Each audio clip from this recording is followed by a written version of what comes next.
Geneva. So in the forthcoming 40 minutes, myself, Javier Fernandez Contreras, the head of the department in interior architecture at Geneva, and Elsa Adoin, who is also with us tonight, and is a graduate of the program and an interior architect, we'll explain to you all the details about the vision, the curriculum, the structure, the teaching team, but also the internal life of the department for those of you who are interested in applying to our program at Geneva. So first of all, I'm going to share my screen so that you can see my presentation. And if you have any questions throughout the process of this presentation, please don't hesitate to ask them on the conversation Q&A messages of the Zoom presentation that we are currently seeing. So I would like to start my presentation with this image that we see on the screen, in which we see a human figure right at the center of the image, but she's surrounded by a sort of embodiment of organisms, mainly plants, in the Botanic Garden of Glasgow in United Kingdom. And it's an image that really embodies this moment as a paradigm shift in the history of interiors, in the history of interior design as a discipline, in which even though the human figure is at the center of the image, interiors start to be conceived particularly for other forms of organisms, for the non-human, for plants, animals, machines, etc. Over the last few decades, and particularly over the last 20 years, we have seen a density and an amount of interior spaces which are specifically conceived for the non-human that are transforming disciplinary notions on tectonics, comfort, construction details, furniture design, etc. This can be the interiors of data centers. It can be the interiors of greenhouses. It can be automated interiors full of machinery. It can be the interiors for animals and farming with all the moral implications in terms of rights of animals, animalism, and pollution that this implies. They can be super high-tech, as if they were assemblies between machines and human beings, or they can be extremely high-tech as these greenhouses in the Netherlands, or they can also be low-tech as these growing facilities for marijuana in illegal premises in domestic spaces in southern Spain. But all in all, they form new choreographies and new ways of understanding interior architecture as a discipline that mixes and puts together the conditions of comfort, the conditions of space, with new technologies and new forms of body presence. In the 2019 Venice Art Biennale, this project, the Lithuanian Pavilion, won the Golden Lion for the best national pavilion with a project, Marina Sun and Sea, in which a fragment of a hypothetical beach was transplanted into the interior of the Lithuanian pavilion to choreograph a performance calling for a new ecosystemic action. So it was really an opera calling for a new action, mobilizing new paradigms of ecology within an interior space. In the last 5 to 6 years, we have seen a density of publications dealing with the questions and conditions of what has been called the non-human, the more than human, the post-human, that really tells us that we are witnessing a paradigm shift, not only in the discipline of interior architecture, but really in terms of philosophical evolution, in which we are understanding contemporaneity as an assembly between human beings and other actors, whether living or not living, that are creating new ways of understanding the way we humans deal with our environments. So here, for example, on the screen, we can see a book that was published 3 years ago by Philip Brown, one teacher of the program, Natural History of Architecture, how the climate, the pandemics, and the energy have shaped cities and buildings. Another important book we normally refer to in the program, Bestiary of the Anthropocene, by one of our colleagues at Geneva, Nicola Nova, is trying to explore new forms of technology as if they could create hybrids in the forms in which bestiaries in the medieval ages we are creating phantasmagoric or mythical animals that did not exist in reality, but that were always hybrids between existing forms of living organisms. Today, we meet at a crucial time for understanding life and kind of existing bodies and organisms as composites, as hybrids that are transforming our way of understanding contemporaneity. In The Reader More Than Human, edited by Marina Otero and Lucia Pietrogiusti, a series of seminal texts that have been published over the last 30 years by anthropologists, philosophers, designers, etc., trying to reflect on how we understand what body and existence and life is as a kind of conglomeration of different entities that go beyond understanding humankind as individual, self-bonded, and autonomous. And another very important book of other people who are also members of the teaching team, Compass Reader, Institute for Postnatural Studies, understanding how our body presence relates to Earth, to the environment, not as if the Earth was a background, but actually as part of our composite existence. Obviously, this might sound quite abstract, but actually this is transforming radically the way we understand interior architecture as a discipline. And it's why in the program of MAIA, Master of Arts in Interior Architecture, we recurrently talk of interior ecologies. So MAIA is a program in which we really refer to this motto that we are kind of seeing on the screen that tells, like, from greenhouses to growing facilities, from data centers to automated interiors, never before in history has architecture produced so many interiors designed for the non-human. And MAIA is exploring interior architecture as the intersection of space, ecology, and media.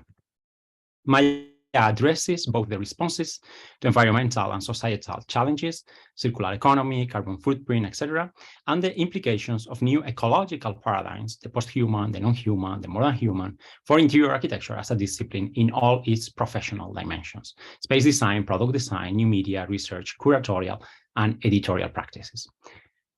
So I would like briefly, before we delve into other details of the program, to stop for a few seconds on this diagram that we are seeing on the screen. That is a diagram that really tells how we work as a methodology in the program.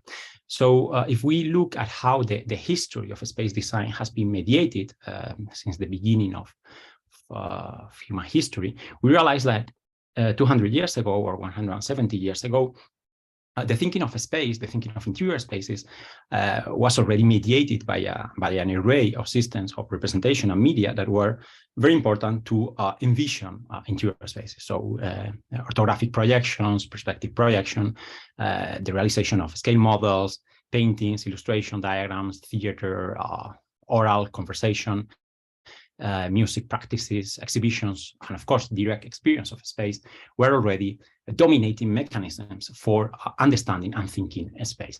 But as of today, the complexity of this diagram has exploded manifold, meaning by that we cannot disengage the thinking of space from the articulation between physical spaces that we can directly touch, that are tangible, from other spaces that are actually mediated, but that are informing dramatically, very importantly, our way of understanding space. These are the spaces of social media.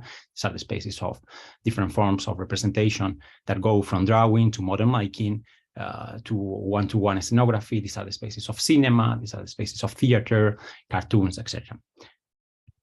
So it means that in less than 200 years, systems of space production have doubled. And actually, we need to produce and to think and to master an array of different manifold systems of representation and media to practice as interior designers.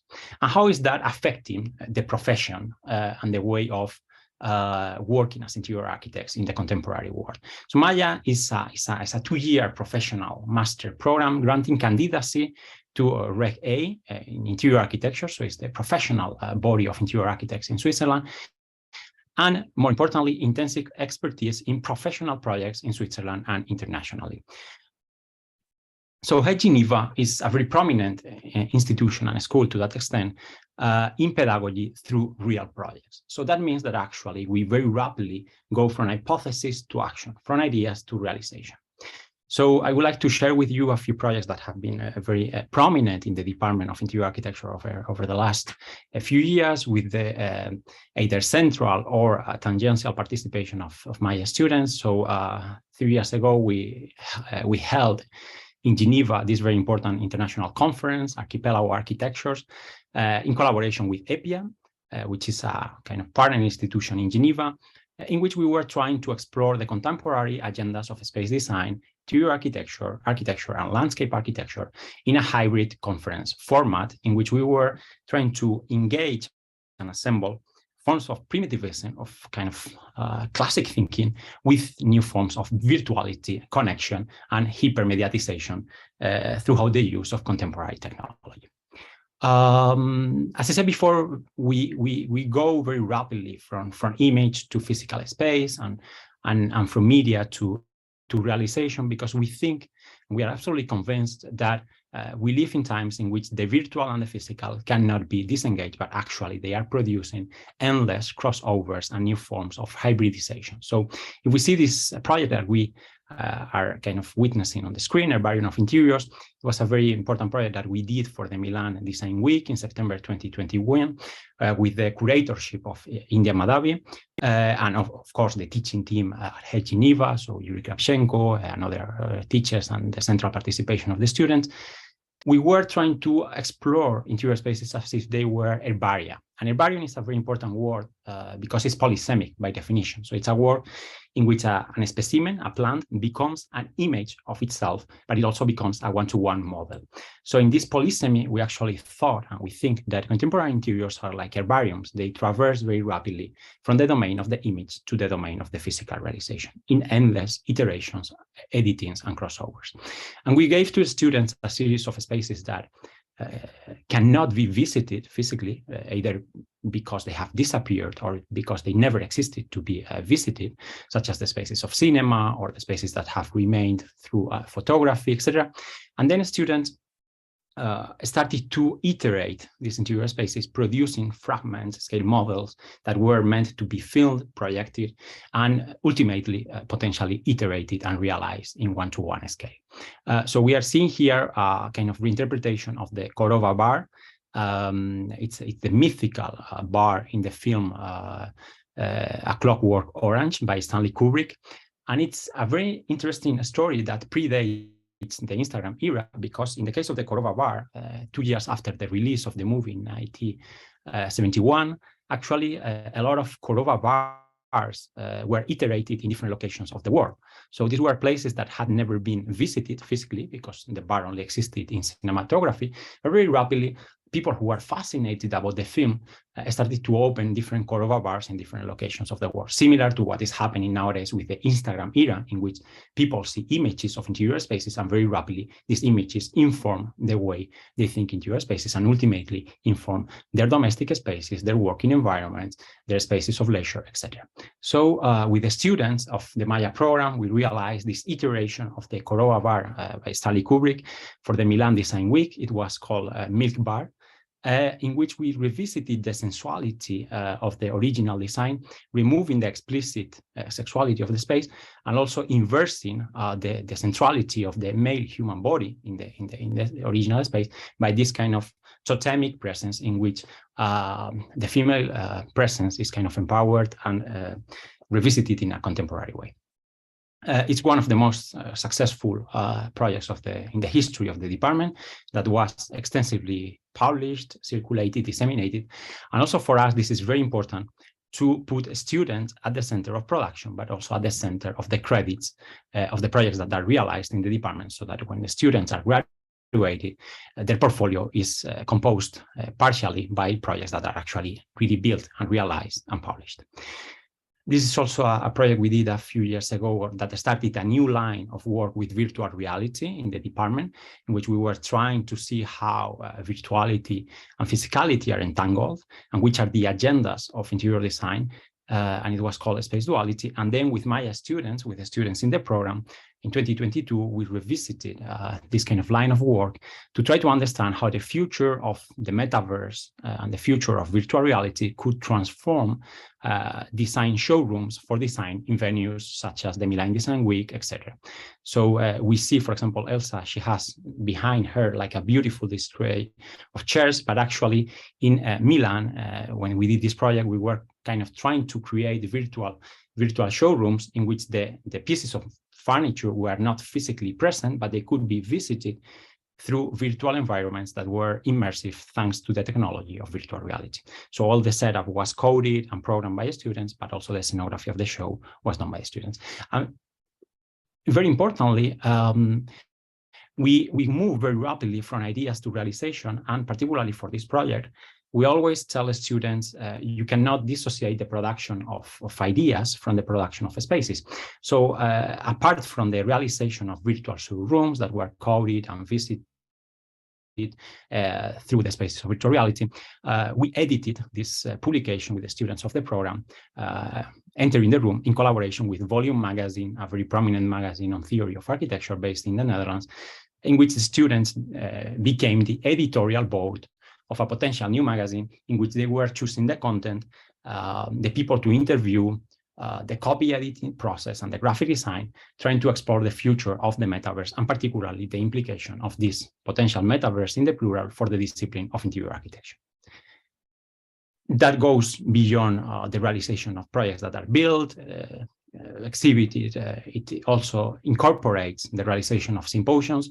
So for example, in December 2022, a couple of months ago, we realized in Geneva a very important international symposium called Interior Ecologies, trying to address the new implication of contemporary ecology for the discipline of interior architecture, with guests coming from all around the world under the curatorial direction of the teaching team of the program, Philip Ram, Vera Sacchetti, Roberto Zancan, and myself.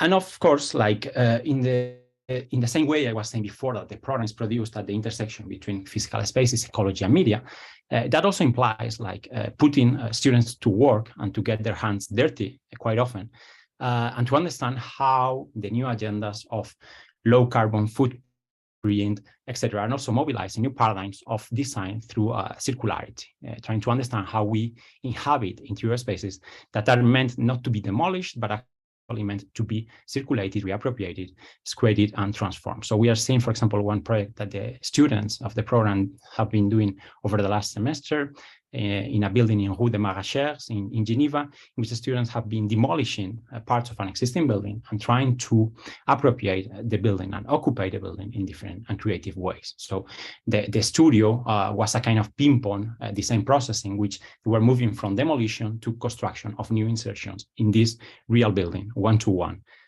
project.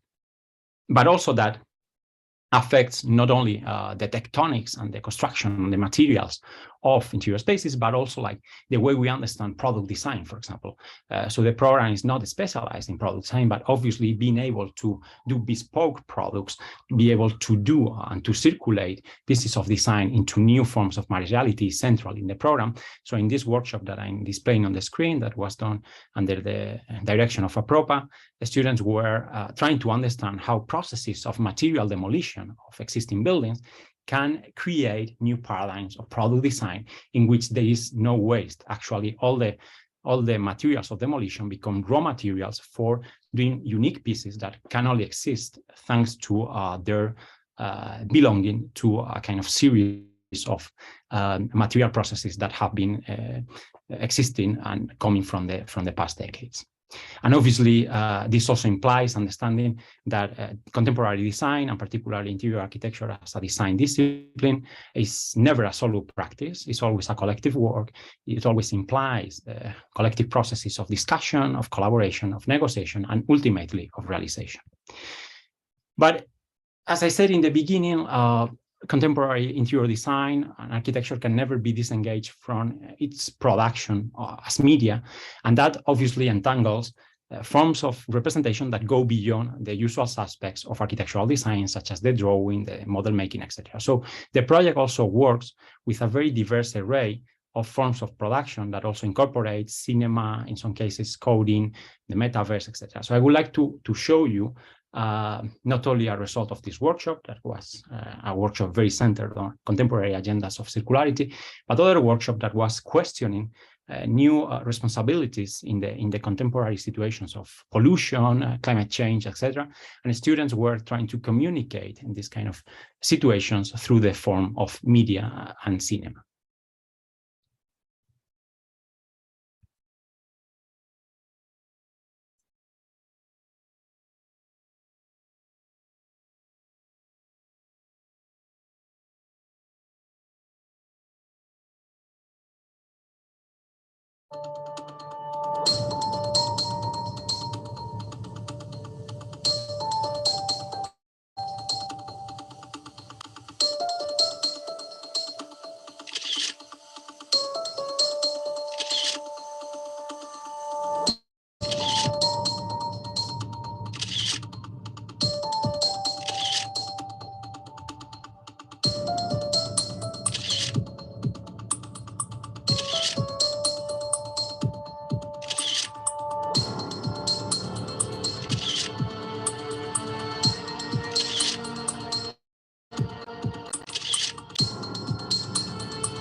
So in these cases, for example, the students spent 1 week working on this workshop in collaboration with the School Camondo, in partnership with the School Camondo, and this was the work of 2 students who did this video production for exploring like the new victims of climate change in oceanographic kind of spaces.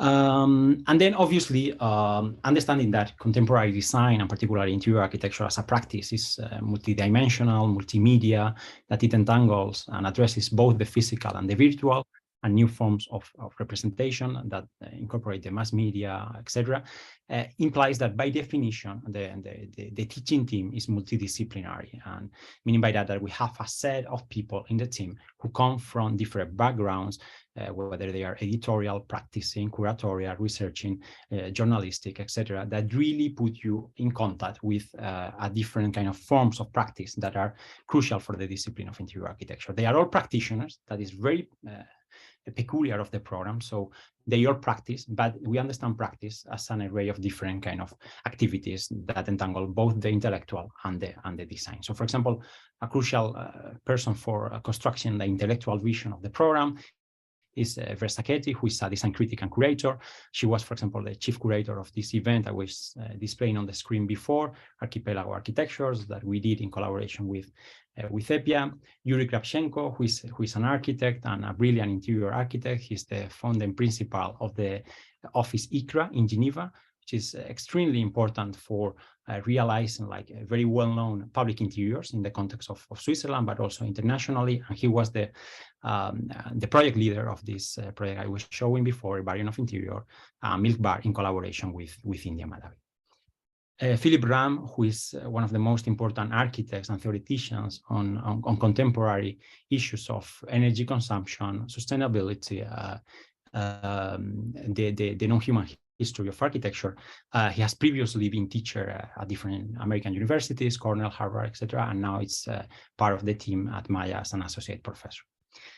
Leonid Slonimsky, who is a very young Russian architect. He's the principal of Cosmos Architects, a Switzerland and Austria-based architecture office, and they have become extremely prominent for the realization of public interiors at very different scales. So they really address like large-scale projects such as airports, parks, sports venues, etc. So you really see that we traverse like different scales, different locations, but also different forms of practice. Institute for Postnatural Studies, a very interesting and very young multidisciplinary practice based in Madrid, which is composed by artists and architects who are really trying to work on the new agendas of the post-natural and how this after catastrophic nature, which is actually mediated by technology, polluted, but that also has different forms of existence, is transforming contemporary design. And we are seeing here on the screen a very important exhibition that they did last year in Madrid, a green jade lake, trying to understand how contemporary nature is actually interiorized and artificialized by different forms of technology that incorporate interior design.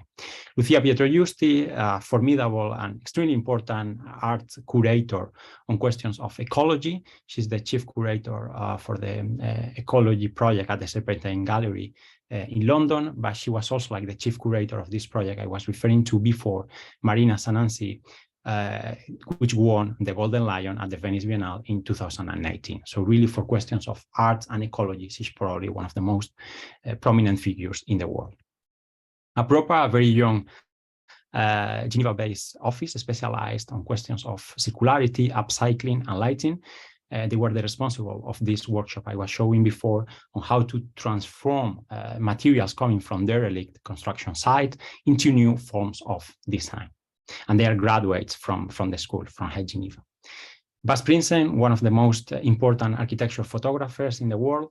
And for us, it's very important to understand images not only as a question of technicity and technical production, but also theory of images, how photography or other kind of images are fabricated from an intellectual understanding of the image. And for that, Bas Prinsen is really, really well placed as one of the best architecture photographers in the world.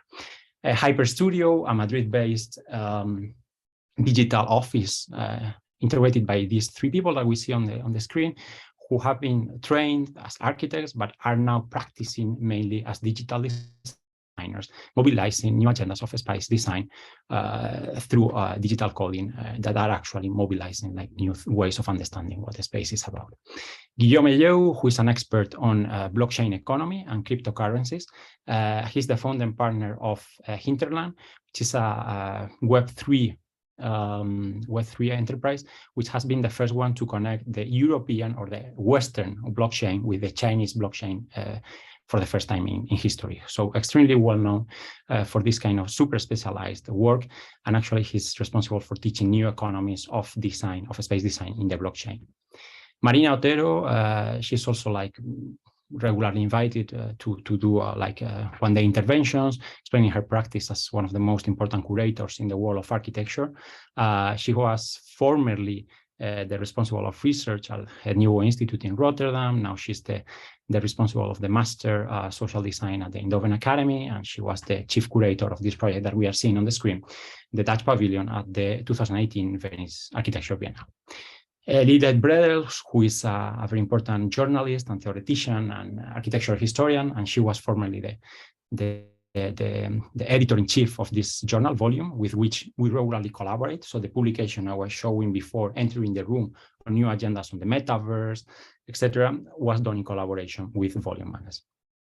Valentina De Luigi, who is the deputy of the department, she's an interior designer. She has a master in social design, globalization, and social regulation, and she's very expert and prominent for questions of social design. And finally, myself, Javier Fernandez Contreras. So I'm an architect, I'm a PhD and doctor in theory of architecture, and I'm both a practitioner and a theoretician with a specific focus on theory of interiors and interior architecture. So this is one of my latest projects that I did 1.5 years ago for Concentrico Design Festival in northern Spain.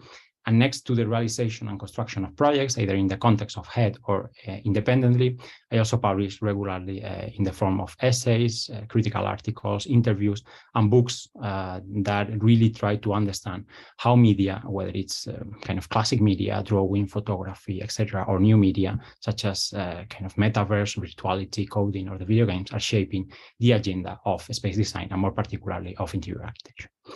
The program, as I said, and the team is very multidisciplinary, and the approach is very multidimensional, but we also collaborate regularly with other institutions, because as I said before, nowadays to be a designer means to be always in conversation with different people and different institutions, whether they are partners, colleagues, clients, suppliers, etc. So it's very important to understand that the program, in its DNA, is highly collaborative. And it means that MAIA exposes students to a network of influences in different countries and different locations. And that includes permanent collaborations, such as the ones that we run regularly with the Camondo School in Paris, whether it's in its Paris premises or in the spaces that now we have in southern France, in Toulon. We also collaborate each semester with the Joint Master in Architecture, which is a program run by 3 schools of architecture in Switzerland, the School of Geneva, that of Fribourg and Burgdorf. And normally there are a lot of seminars, theory courses, which are associated to this program. And also we run temporary collaborations that we think are relevant for the pedagogy and the formation and education of our students, such as we recently signed a new contract with Spector Books, which is one of the most important imprints for publishing architecture and design. And this is the first publication we have done with them, Intimacy Exposed, Toilet, Bathroom, Restroom, trying to understand how the spaces of intimacy, as the closest environments that are in contact with our body, actually are by definition spaces of interior architecture. And more publications, in some cases associating also the students of MAIA, will be coming out soon. And then Volume Magazine, the one I was showing before, Entering the Room, for example, was doing in collaboration with them, etc. And this means that actually the program is very public and transparent since the very beginning, meaning by that we really try to publish what we do, that we really try to render, well, the production of the students public and transparent since the very beginning of the program. The space and the premises, obviously, we capitalize on the ecosystem of HED Geneva, which is very transversal and multidisciplinary by definition. So being next door to the cinema department or to the visual arts department or to the graphic design department is obviously a privilege, and we normally collaborate and do transversal workshops or projects with the rest of the department. But beyond the transversality of the different courses, the campus of HED in Geneva also incorporates like a series of spaces for workshops and productions that are very high profile. So of course, like we are in school, and schools start with a kind of vision and an intellectual understanding of the world. So the library is very prominent with a formidable collection of books on arts and design. But then very rapidly we move from ideas to realization. We put our hands dirty. So the wood workshop is formidable for realizing like one-to-one structures made out of timber, whether they can be load-bearing or pieces of furniture, at this beautiful collection of Japanese furniture that we did a few years ago with the students. The Cerco, which is the laboratory and the atelier for design and experimentation with ceramics, which is one of the most cutting-edge laboratories for experimenting with ceramics in Europe. The atelier prototypage for prototyping, whether they are scale models or one-to-one mock-ups. And also what you see on the screen is a photography of a scale model. But that means also that a qualitative production of mock-ups and prototypes incorporates a qualitative production of images through photography. So for that, also like the photography pool, the pool photo is central to teach students not only how to use and produce images and photographies, but also how to understand the theory and the intellectual framework that goes beyond the production of any image. The pool impression that mixes like old school and classic techniques of printing, coming in some cases from the Middle Ages or from the Renaissance, to very cutting edge and super advanced forms of printing that are used as of today. Because we never substitute one period of technology by another, but we really try to understand how to use different forms of technology by combining them in a very kind of exploratory and prospective way. The metal workshop also, like for producing in the same way we produce a lot of mock-ups and structures with wood. It's the same for metal, which is a central kind of tectonic element in the profession of interior architecture. But I really like to finish with this image in which we see a person trying to fly with an object that has been produced in this workshop, because being productive, being hardworking people, and being a team not only implies like educating people for the profession, but making them dream and understand that through interior architecture you can actually change and shape the world and the future. All the information of the program is on the website, so I really invite you to check all our updates, the lectures, the guests, the projects by the students. Should you have any questions about how to apply and the requirements or the experience of the program, please don't hesitate to get in touch with us. The website and the social media associated to it are regularly updated, and I'm very thankful for your time. And now it's my real pleasure to give the floor to Elsa Aduin, who is a fantastic graduate from the program, and she will be telling you more stories about the program and also the inside story of how a student's life is like at the MAIA program. Thanks a lot. Hello guys, I can hear you, but I don't know if you can see my screen. Javier, can you tell me? Yes, we can see your screen, okay, and we can hear you. Okay, great. So I'm going to briefly walk you through my journey at MAIA from the backstage, I would say. I'm just going to start with location, because when I arrived in Geneva 2 years ago, I didn't know anyone. So This is the school where I studied. This is at MAIA, and I first have had an apartment in Annemasse, in the French side of the border, because it was super cheap and I didn't know anyone. So rapidly, after a few months, I moved into a flat with few of my classmates actually in Geneva. And then we moved back 6 months after that because we found a bigger flat to have more people in it in Annemasse, again, in the French side. Now I'm working here in Geneva in Dimanche. This is the first picture of the project that I did when I arrived. I don't come from an architectural background or an interior. I was a graphic designer before I joined the program. So as you can see, my scale level was not my best at the time. So we produced this element in the workshop, and it was the first week where everyone could meet and everyone also could meet the workshop and the atelier we going to spend a lot of time in. After this first introduction to MAIA, I went to Zurich following a course. I was following ahead, and I discovered this amazing bar called the Kronenal Bar in Zurich. That was an important moment of my journey because it gave me a lot of insight for my diploma project, which I'm going to show you in the next slide. Then after Zurich, we went to Toulon with a few friends, and we built on the workshop of the school some elements that we want to display there. So it involved a lot of production, I would say, and hands-on practice, clearly. Hands-on, tables-on, with a lot of help. So it's always a collective process to go on a project because you need the help, you need the extra hands. So that was Toulon. And then after we went to Venice with the GMA program, and the GMA program, as Javier mentioned, is a program that we share with other architecture schools in Switzerland. So we all met there. That was the Venice Biennale, and it was amazing. And I'm just going to show you two pictures. It was like the cheapest bench. It was broken, but it was the most beautiful view in Venice. And the other one is a dinner party that we had at one of the place we shared with the other students. After that, we went to Milan. So Javier mentioned this project called the Herbarium of Interior. Here we can see a room where all the students' projects were displayed into picture, into the model. So that was the early stages of the project.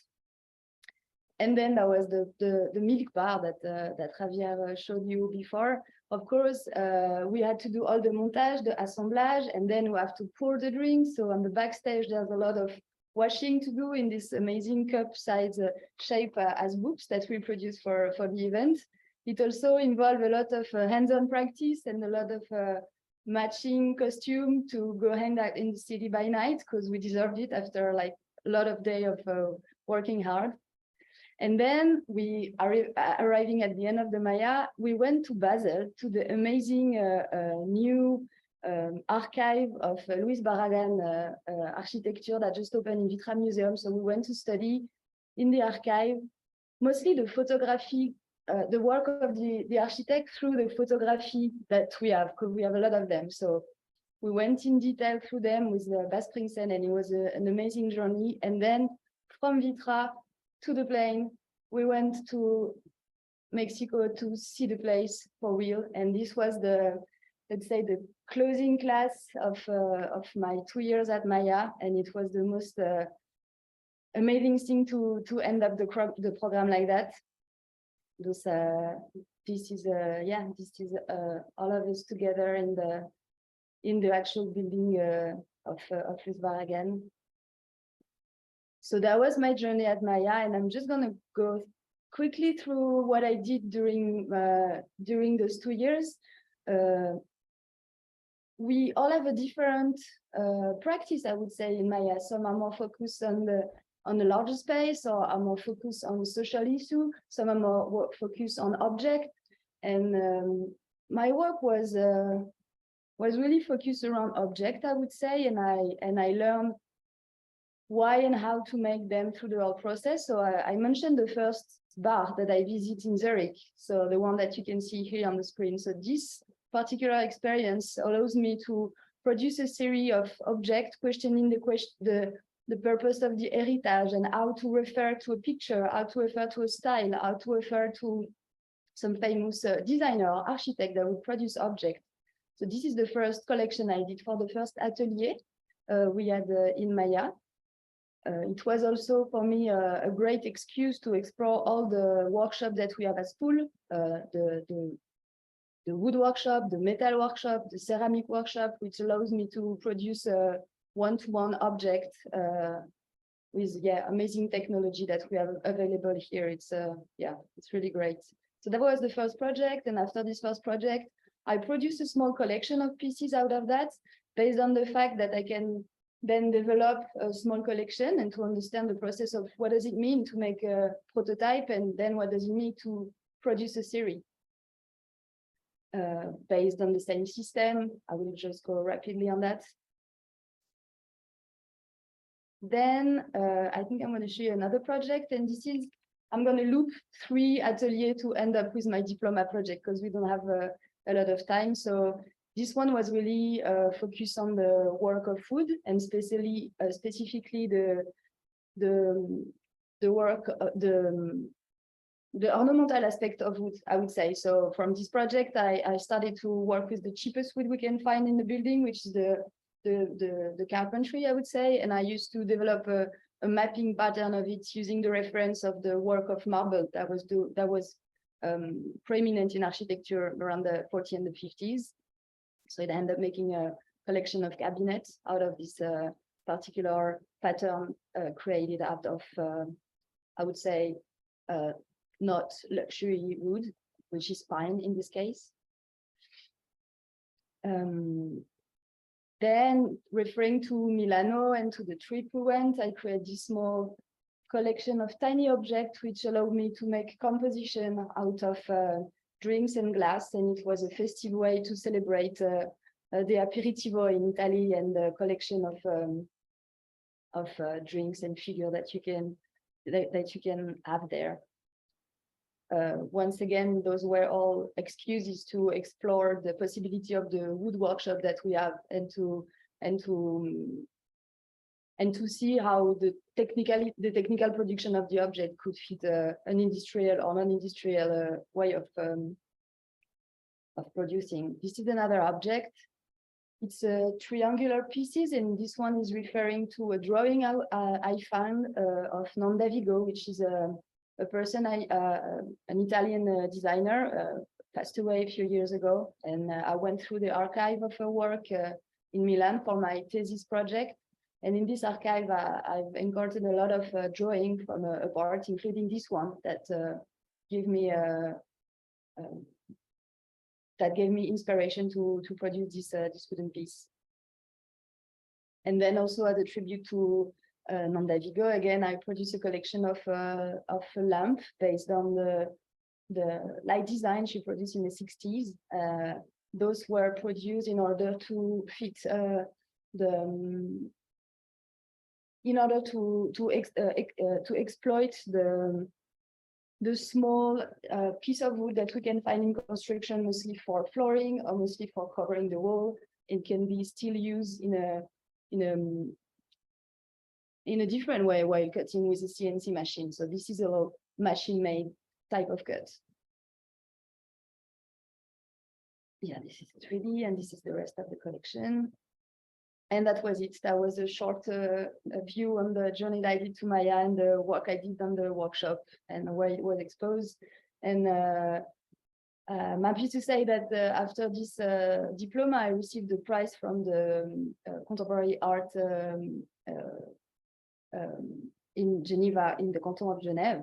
And it would allow me to produce a new collection of pieces based on the research I've made for my project. So it's going on. And maybe, I don't know, I cannot hear you, but maybe if you have questions now, Javier and I could try to answer them.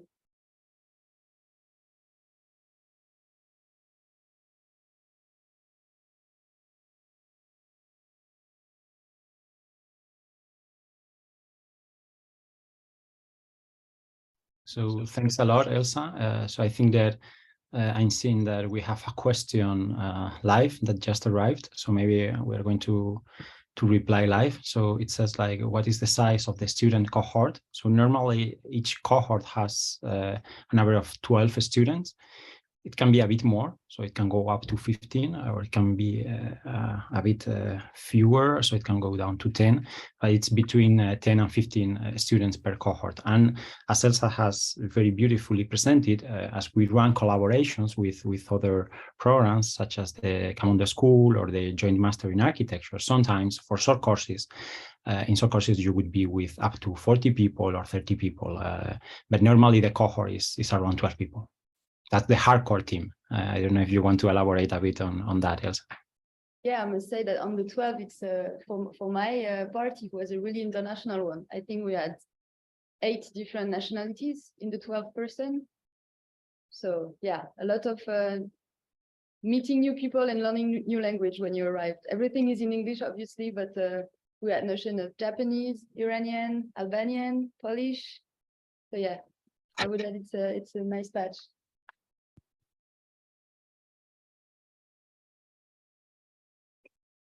I also have a question about submitting in the personal file. I need to write to text one motivation.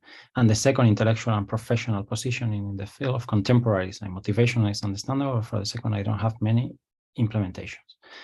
Can I describe my experience with interiors in terms of architectural work and personal projects, or is it more about the vision of the future, or what should be written there?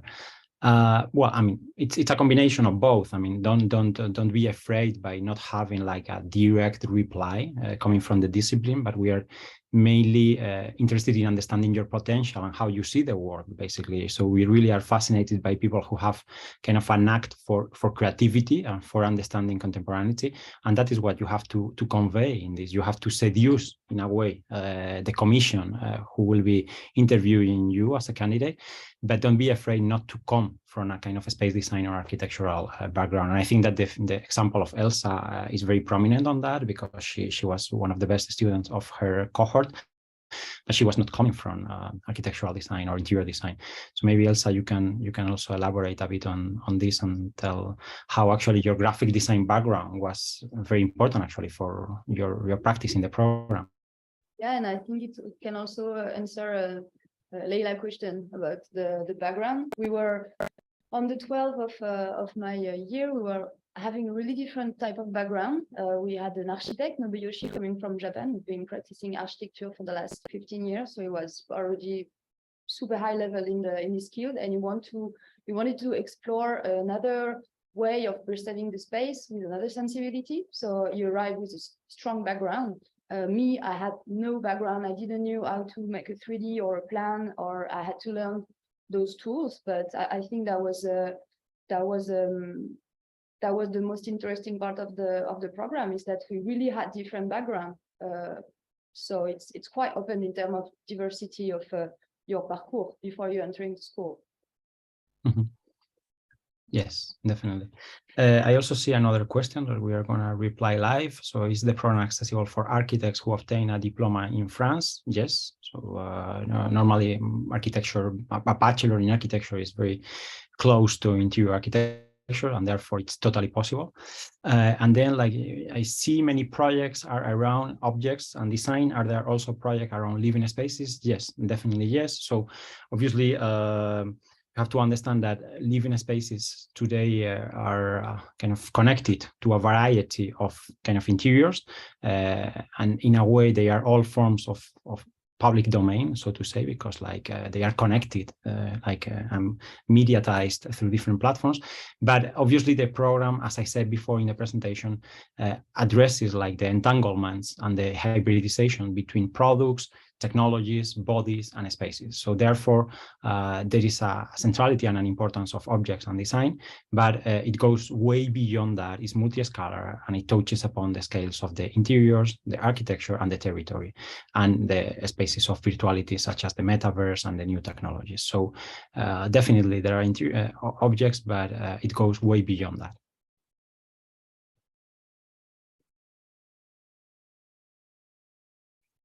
And I see that there is another question from Noemi. You say that you want to change courses. I would say, sure, go girl. I mean, the I think that the bachelor is mandatory, no, Javier, to enter a master program, but not necessarily in the same field.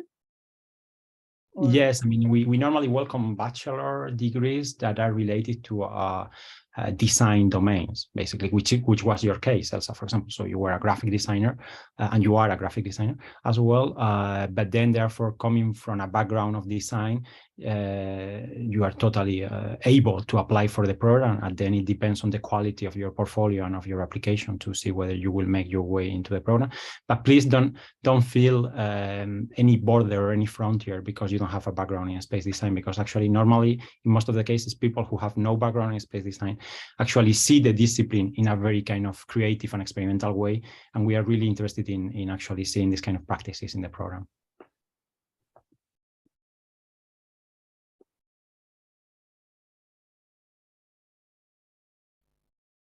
The level of English you think is necessary? Are some courses in French as well? Maybe Elsa, what can you say about that? It's all in English. Every course is in English.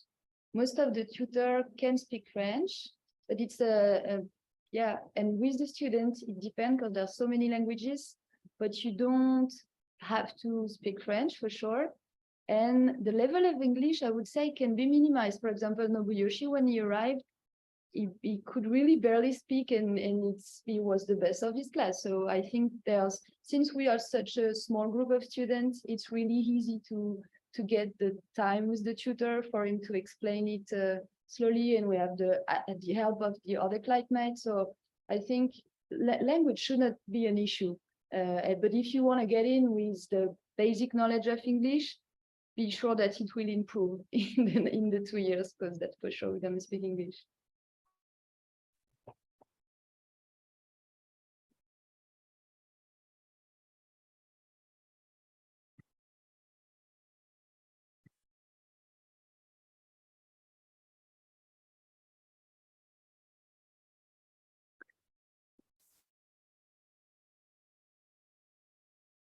Okay, I don't know if we have some other new questions or if they were all addressed. But again, for all of you who might be kind of following, I see yeah, I see some new questions popping up. So another question from Noemi Bianza. And what about the portfolio? I have to do some renders of personal interior projects, or my actual 3D portfolio is fine?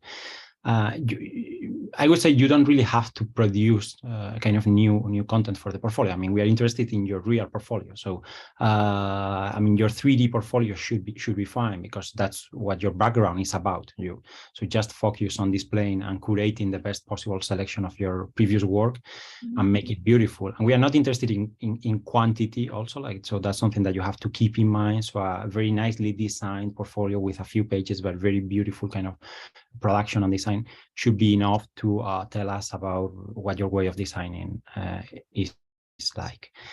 And then, are there French courses? Not specifically, but I mean, like, you can always, like, as I said, like, the institution is big enough to give kind of foreign students access to courses, even though they might not be taught directly in the institution. But I mean, like, you can always count on the ecosystem of the institution too. And of course, if you want to learn French, it will be easy for you to get into French courses. Then the semester begins mid-September, I think, Javier. Yeah. And also, Leila, to answer you, yes, there are opportunity for internship, different type of. For example, me, I did a lot of internship, I did internship during the summer break, but now you can also include the internship on Fridays during the program, if I'm right. So it have to be validated by the program, because the internship is something you have credit for, and it's part of the pedagogical program. So it cannot be any kind of internship. It have to be a good one, but it's true. Yeah, it has to be connected to the discipline itself. But now we have introduced that in the program, and normally it's done on Fridays because that's the available day on the calendar, on the schedule.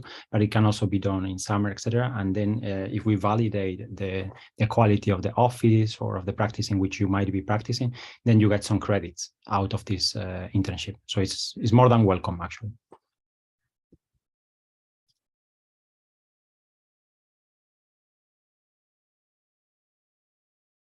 And just to give you an example, and I can complete and elaborate on my latest reply. So in the last semester, 2 students out of 11 second-year students have been doing an internship all semester long, actually, with very successful results in both cases.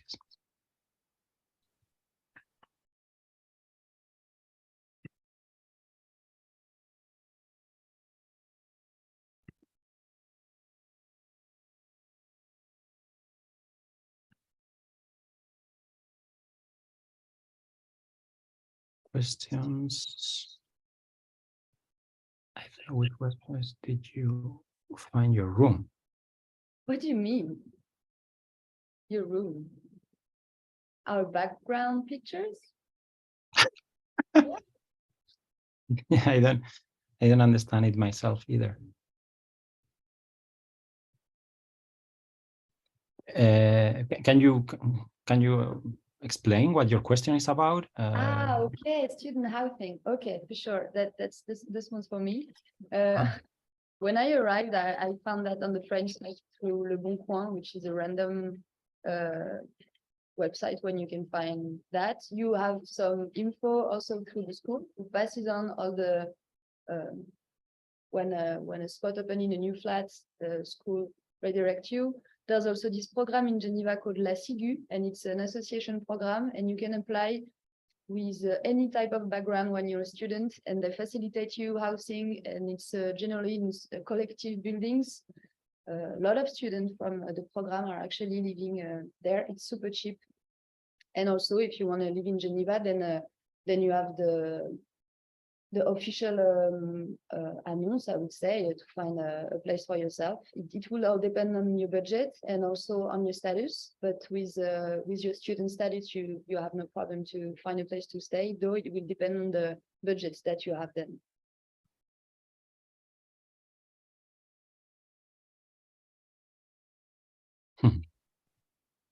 And I would say you move generally a lot. The first 2 months or 3 months, you find the closest, cheapest room you can stay in, and then you meet your new best guys, and then you move to a different place. So thing to enter it just to start, and then to meet others to find a better place. Okay, so I think we got a very nice reply. So it's super clear now, Elsa, this person is saying.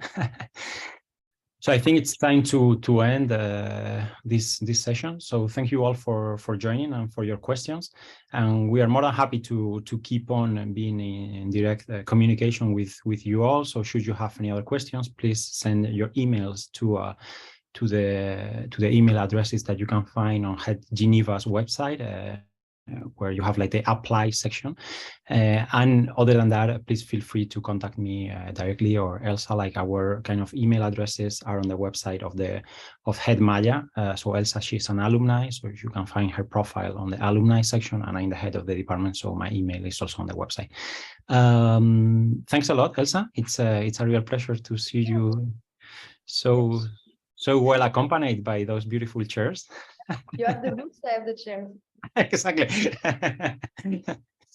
And see you all soon, and hopefully see you all in Geneva.